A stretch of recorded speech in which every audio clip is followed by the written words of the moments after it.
মধ্যপ্রাচ্যের চলমান সংঘাতে এক নতুন বিতর্ক সামনে এসেছে। যুদ্ধবিরতি কি সত্যিই শান্তির পথ, নাকি এটি এক পক্ষের কৌশলগত জয়? অনেক বিশ্লেষণে বলা হচ্ছে ইউনাইটেড স্টেটস এর ঘোষিত যুদ্ধবিরতি শেষ পর্যন্ত ইরানের জন্য যুদ্ধ জয় এর সমান ফল বয়ে আনছে। কিন্তু কিভাবে? প্রেক্ষাপট: সংঘাতের শুরুতে যুক্তরাষ্ট্র ও তার মিত্ররা চাপ বাড়ায়। ইরানের উপর সামরিক ও অর্থনৈতিক চাপ তৈরি হয়। হরমুজ প্রণালী ও আঞ্চলিক উত্তেজনা চরমে পৌঁছায়।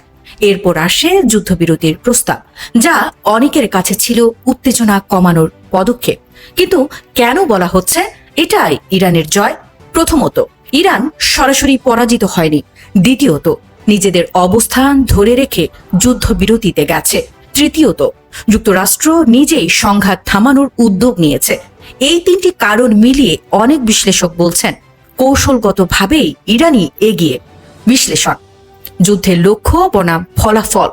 যুদ্ধের শুরুতে যুক্তরাষ্ট্রের লক্ষ্য ছিল ইরানকে চাপে ফেলা, তাদের নীতিতে পরিবর্তন আনা। কিন্তু যদি যুদ্ধবিরতি আসে কোনো বড় পরিবর্তন ছাড়াই, তাহলে সেটি আংশিক ব্যর্থতা হিসেবে দেখা যেতে পারে।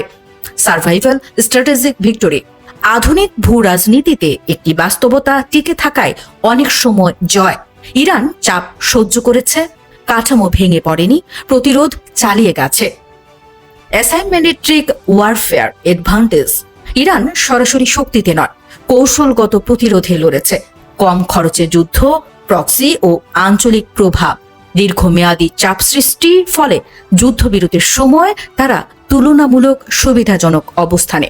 ইউএস কস্ট বনাম আউটকাম: ইউনাইটেড স্টেটস এর জন্য সামরিক ব্যয় বেড়েছে, অস্ত্রের মজুদ কমেছে, রাজনৈতিক চাপ বেড়েছে। কিন্তু ফলাফল যদি সীমিত হয়, তাহলে সেটি কস্টলি সেটেলমেন্ট। ন্যারেটিভ ওয়ার: এই পুরো বিষয়টি শুধু বাস্তব যুদ্ধ নয়, এটি একটি ন্যারেটিভ ব্যাটল। ইরান বলতে চাইছে আমরা টিকে আছি, তাই আমরা জিতেছি। অন্যদিকে ইউনাইটেড স্টেটস বলছে আমরা পরিস্থিতি নিয়ন্ত্রণ করেছি। বড় প্রেক্ষাপট: বর্তমান বিশ্ব রাজনীতিতে সরাসরি জয় পরাজয় কম, বরং কে কিভাবে গল্পটা বলছে সেটাই গুরুত্বপূর্ণ।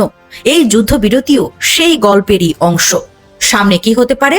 ডিপ্লোম্যাসি গেমস: যুদ্ধবিরতি স্থায়ী চুক্তিতে রূপ নিতে পারে। টেম্পোরারি পজ: এটি শুধু বিরতি, আবার সংঘাত শুরু হতে পারে। স্ট্র্যাটেজিক রিসেট: দুই পক্ষই নতুন কৌশল নিয়ে ফিরবে।